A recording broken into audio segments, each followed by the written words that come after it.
Utilisateur. UXCO, les spécialistes au Québec en expérience utilisateur.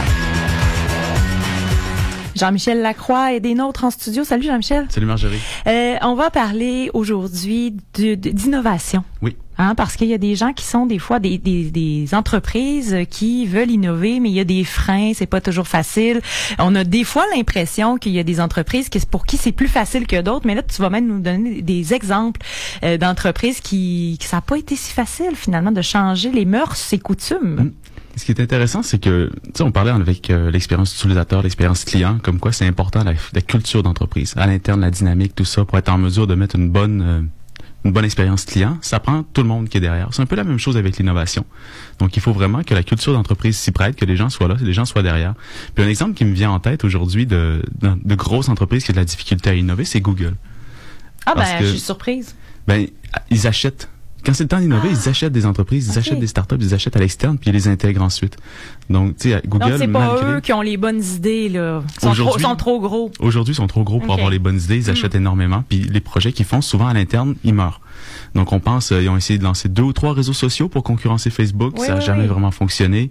Il y avait Wave, je sais pas trop quoi. Google Plus aussi, à un moment. Que moi, j'ai essayé à un moment donné. Je me suis dit, peut-être ça va marcher. Ça n'a pas marché pantoute. Ça, après, bon, c'est un effet de réseau assez important. Puis, je pense aussi à un exemple qui était intéressant, c'est Blockbuster, dans le temps où on louait des DVD dans une boutique, puis si on n'allait pas les reporter le lendemain avant telle heure, on avait des frais. Et là, il y a Netflix qui est arrivé à ce moment-là. Netflix, je sais pas si tu te rappelles au début, mais c'était un peu comme Zip. Il y avait une compagnie canadienne qui faisait ça. Tu pouvais louer tes DVD et te les envoyer par la poste. Wow, c'était comme le Club Columbia. Ouais, mais c'était une location. Mais c'était de l'achat, là, Columbia. Puis tu le retournais. Tu le retournais quand ça j'ignorais ce phénomène Netflix des débuts. Avant, c'était de la location de DVD. Puis, t'as Blockbuster, la grosse compagnie, qui s'est dit, bon, ben, écoute, on est en train de ils sont en train de nous nuire. Donc, on va annuler les frais de retour. Puis, on va essayer de voir si on pourrait pas faire un service d'écouter des films en ligne, un peu comme ce que Netflix est aujourd'hui, parce que c'est là où le marché s'en va. Puis là, tu as les actionnaires derrière qui ont dit non, vous coupez les frais de retour, donc on fait beaucoup moins d'argent. Blockbuster, ça. Blockbuster. Donc, on arrête tout ça, on remet les frais, puis on arrête le développement dans le streaming. Ah, ben ça, c'est pas une bonne idée, ça. Non, à l'intérieur de quelques années, ils ont fait faillite. Colline de bien. Donc, tu vois, ils avaient envie d'innover, ils avaient envie d'essayer autre chose, ils ont été poussés par la compétition.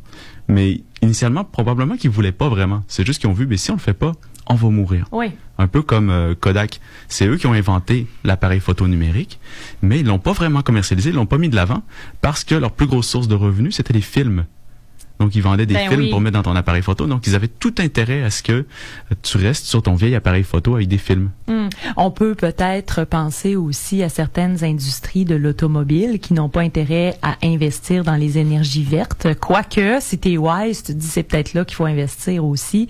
Donc, c'est des décisions d'entreprise qui ne se prennent pas à la légère. Puis, il y en a qui sont plus agiles que d'autres. C'est ça. Puis, il faut pas avoir peur de se cannibaliser.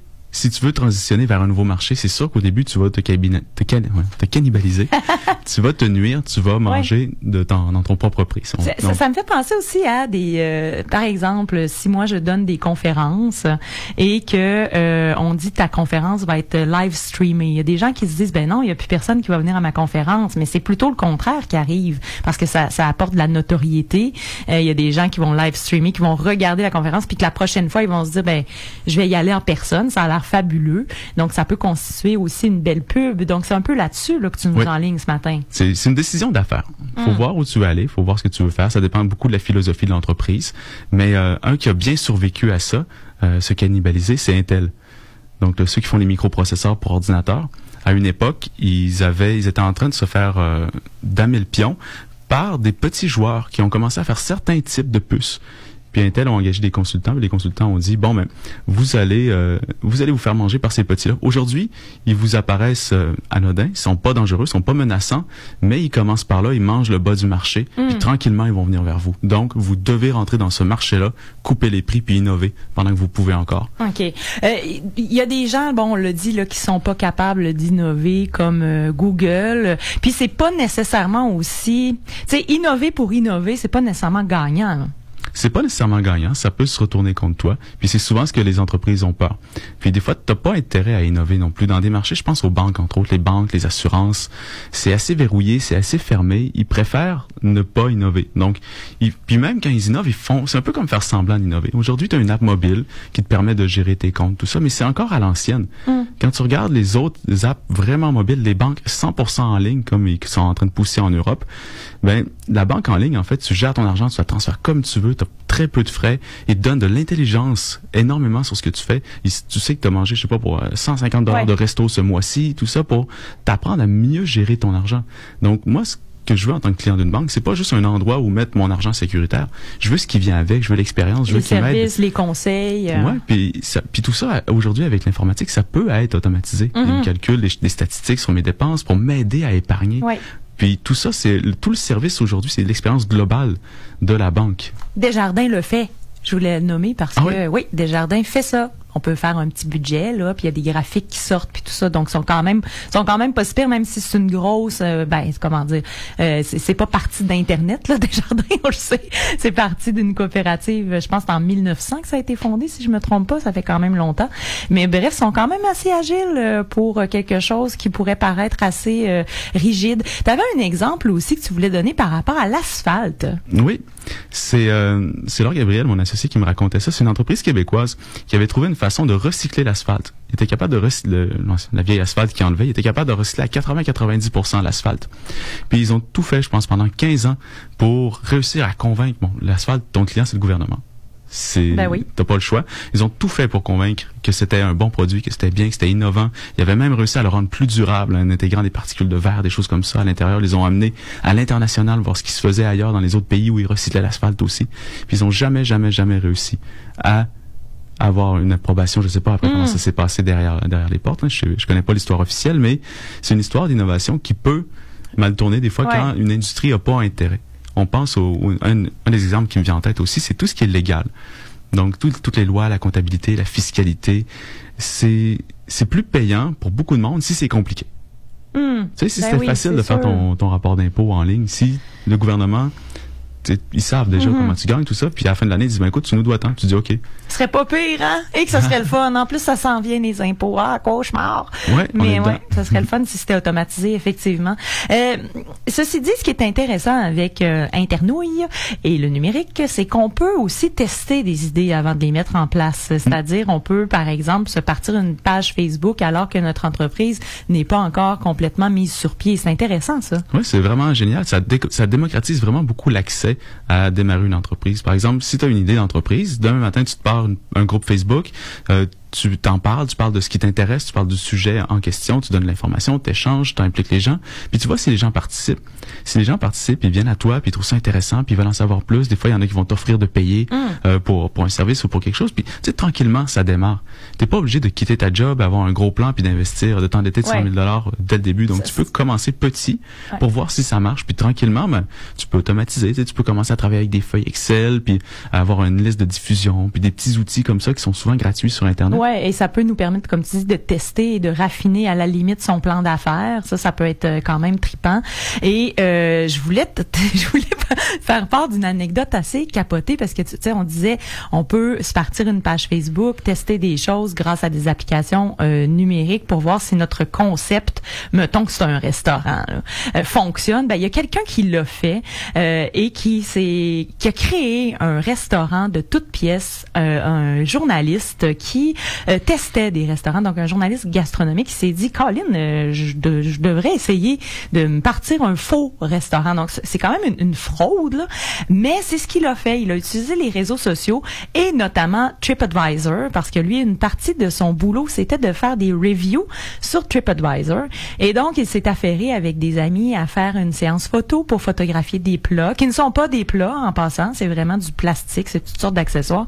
C'est super esthétique, il y a un concept derrière le restaurant. Ça s'appelle le Shed at Dulwich et c'est dans son arrière-cour qu'il a pris les photos. Ça a l'air d'une shed, c'est vraiment pic-pic, mais le concept a fonctionné du tonnerre. Écoutez, on n'était plus capable de faire des réservations après 1 an parce qu'il prenait les réservations en ligne et il disait tout le temps que c'était plein. Il faisait des reviews sur justement la plateforme TripAdvisor, 5 étoiles, c'est fabuleux, avec ses amis qui prenaient des photos, mais qui étaient allés pour faire partie du subterfuge. Et finalement, effectivement, il y a même eu des entrevues, il y a eu des articles de journaux. Écoute, ça a marché du tonnerre. Là, allez pas jusque-là pour tester votre idée, là. Mais ça vous donne une idée à quel point, moi, rendu là, je le ferais le resto, là. Ben, rendu là, tu pourrais presque, sauf que c'est une bonne idée, mais tu peux t'embaucher des chefs, sauf que, je sais pas si ça marcherait, hein, rendu là. Ben, en tout cas, le test est éprouvé, mais là, comment dire, ça a été dévoilé au grand jour que c'était pas vrai, là. Fait qu'il est comme trop tard. Il aurait pu pousser plus loin. Mais oui, tu sais, peut-être que après, je sais pas moi, quelques temps, ou au milieu du parcours, il aurait pu se dire, ben, Colin Debine, tant qu'à faire, je vais y aller, tu sais, je vais le faire, mon resto, pour vrai. Ouais. En plus, il me semble, dans l'histoire, à la fin, il avait invité vraiment une dizaine de personnes. Puis il avait servi des plats surgelés dans des belles assiettes tout bien arrangées. Puis les gens avaient laissé des super bonnes notes au resto sur TripAdvisor pour justement continuer sur la vague. Ben oui, c'est fou. En tout cas, c'est une histoire qui se retrouve. Je vais poster l'article sur notre page Facebook pour que vous y ayez accès à ce récit fabuleux. Donc, qui peut juste exister justement à cette époque-ci avec Internet. C'est complètement fou. Jean-Michel, est-ce que tu avais des informations là, dont on n'a pas parlé encore concernant l'innovation? Un blog sur des bibelots en forme de banane. Ben, c'est aujourd'hui Internet, il te permet d'aller chercher des communautés très niches des fois. Donc, tu peux vivre de ta passion. Si, justement, c'est les bibelots en forme de banane qui te font triper, tu pourrais peut-être partir un blog, un groupe Facebook ou une communauté, puis alimenter là-dessus, prendre des photos, les collectionner, en vendre, te partir une boutique en ligne. C'est sûr que si tu veux te lancer une boutique au centre-ville de Québec sur ce sujet-là, ça risque d'être compliqué. Mais sur Internet, tu es sûrement capable de trouver 1000 passionnés de bananes qui vont trouver ton truc vraiment cool puis qui vont acheter chez vous. Ben c'est ça qui est le fun, c'est que ça favorise les geeks, on peut dire ça comme ça. Ceux qui trippent sur une affaire en particulier, effectivement, peuvent se retrouver sur le web, peuvent retrouver ce qu'ils recherchent. Oui, ça permet des choses, d'émerger des passions, des intérêts qu'on pouvait pas avant. On se sentait très seul en tant que passionné de bibelots de bananes chez soi, tout seul à Québec. Puis finalement, avec la communauté mondiale, tu es capable de tisser des liens autour de ça. Jean-Michel Lacroix, ce fut fort intéressant, cette chronique innovation. Ça me donne le goût d'avoir plein d'idées nouvelles pour Québec Réveil. On se laisse là-dessus. Je te souhaite une belle journée. Merci à toi aussi. Bye bye. UXCO vous présente la chronique en expérience utilisateur. UXCO, les spécialistes au Québec en expérience